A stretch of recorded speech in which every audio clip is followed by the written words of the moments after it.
চলে এসেছি বন্ধুরা আবার একটা নতুন ভিডিও নিয়ে। তো সম্প্রতি 6 তারিখ বা কাল মধ্যরাতে আমাদের ভারতবর্ষে 9টি রাজ্যের গভর্নর বা রাজ্যপাল চেঞ্জ হয়েছে।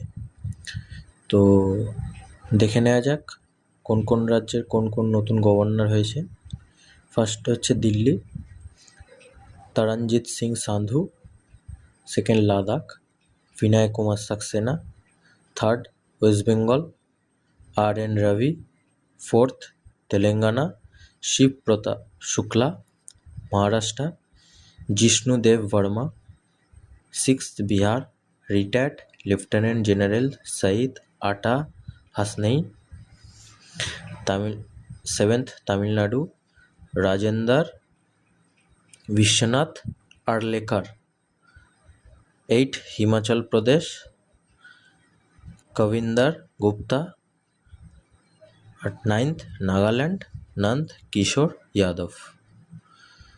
তো ভালো লাগলে চ্যানেলটিকে অবশ্যই লাইক, শেয়ার এবং সাবস্ক্রাইব করে দেবেন আর নতুন নতুন ভিডিও বা আপডেট জানার জন্য।